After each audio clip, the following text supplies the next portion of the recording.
Well, you like it or not, House of the Dragon Episode 3 starts with a time bounce. Over 2 years possess passed since the occasion of the second show, apparently. The new queen, Alicent Hightower, offers finally given ruler Viserys a new heir named Aegon. We're at the younger prince's second birthday celebration, where everyone is desperate to celebrate. Do you know that else has something to celebrate? HBO. In case a raven hasn't shipped the message for you yet, House of the Dragon doubled the massive viewership figures last Sunday from roughly 10 million viewers to over 25 million. So indeed, there are quite a few individuals at House of the Dragon's weekly celebration nowadays. And much such as Rhaenyra, everyone in your own home was shocked whenever her father selected Alicent to be their new wife within the last episode. House of the Dragon may not have all of the dragons this promised us at this time, but it certainly provides drama. The youthful princess seems to be the only person who thinks this new family powerful is and awkward because of hell. Her father impregnated her closest friend twice now, and it is a miracle that HBO has not forced all of us to watch a sexual intercourse scene between the two. Outside of Kragas, the particular crabfeeder, the man that has crabs eat folks alive on the seashores of the Stepstones. The realm is now a comparatively safe place. Daemon and Corlys are usually dealing with the Crabman, so the Targaryen family is spending their day on a hunting journey for the baby prince's birthday. At the searching grounds, we're brought to a pair of twin siblings, Lord Jason and Tyland Lannister, both played by acting professional Jefferson Hall. Tyland is a political strategist in the king's courtroom, while Jason may be the lord of a fortress in the west, called Casterly Rock. Naturally, Game of Thrones audiences should be distrustfully associated with House Lannister, therefore it comes as no surprise when Jason mentions that he wants Rhaenyra to be his lady wife the very first time he ever foretells her. The princess storms away on horseback and it is swiftly followed by Ser Criston Cole of the Kingsguard. Was I named inheritor to the Iron Throne so that I might just further raise the standing up of a lord regarding Casterly Rock? Rhaenyra asks, typically the knight, tearing upward. Ser Criston humor that he could destroy Lord Jason in case she desired. Both share a little giggle. Cute. I'd deliver it. Meanwhile, the particular hand of the king, Otto Hightower, is actually trying to name the new baby grandson Aegon as the heir more than Rhaenyra. Viserys, nevertheless, is hearing none of it. In fact, all of the schmoozing and buttering him up gets annoying. The ruler is in a drunken no more fake friends tantrum. All they have around him usually are snakes and leeches. As Drake as soon as said in the track Fake Love, that's why they grin in my face or whole time these people want to take the place. In the inebriated state, Viserys rambles about how he is worried that he might have failed Rhaenyra like a father. Marrying your own daughter's best friend has been probably not a good start towards rebuilding a connection right after her mother's death. Trying to console the king, Lord Strong reminds him that the previous King Jaehaerys was powered to the edge involving madness by his daughters as well. Not really helping, my man.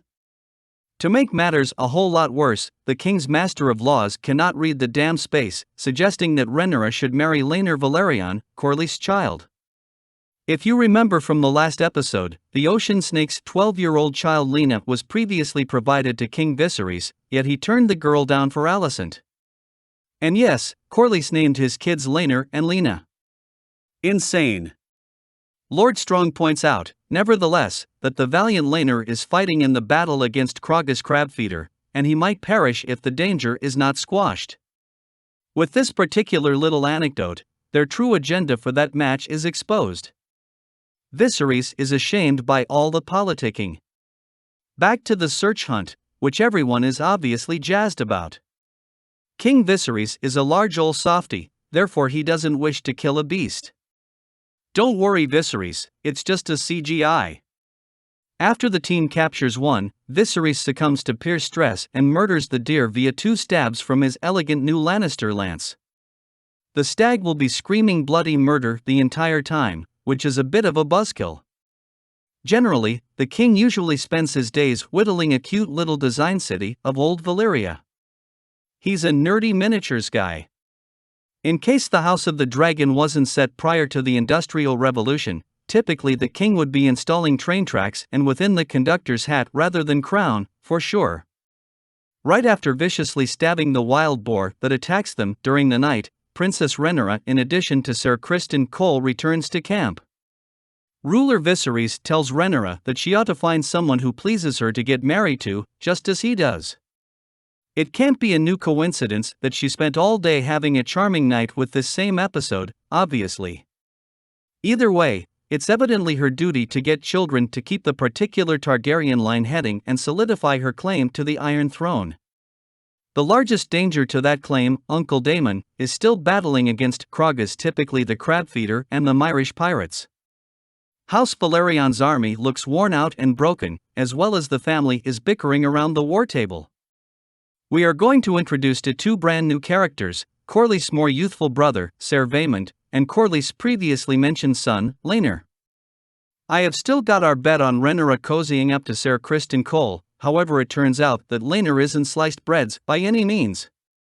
House Valerion has the largest navy blue in all of Westeros at its disposal, however the crabfeeder and his archers are hiding within caves. Ser Vaemond doesn't believe in Daemon and his dragon to do a great job, but Laenor and building plots to use Daemon as a hook to draw the particular crabfeeder's men away. King Viserys transmits a letter encouraging them 10 boats full of 200 males in total, which seems like a lot, but Daemon laughs off his older brother's concept as mere infant's play. Faking some sort of surrender, the knight in shining armor marches out to the center of the battlefield and even slays nearly 20 of the crabfeeder's guys on his own, before he is clipped by soaring arrows. If it had been this easy, the reason why was House Valerion suffering so much? The particular grayscale-ridden Kragas consumes this entire time finding out about in the sky, wondering anytime Daemon's dragon will show up. Wouldn't you understand it, Caraxes seems just in time. Laenor also arrives around the back of a white-colored dragon, burning many different the enemy's militaries alive. Daemon after cuts the crabfeeder in half, off-screen, and drags the lifeless body back again to the battlefield. It had been an okay fight, but the pirates' close inability to stop Daemon alone seemingly demonstrated that they really were unable much of a threat. Disappointingly, Kragas the crabfeeder doesn't get to go more cool things now that he's lifeless. He didn't actually get a single type of dialogue. Maybe the thought of a guy with a crab army was much better in my mind, but that felt like wasted possible. Either way, House Valerion really owes Daemon now.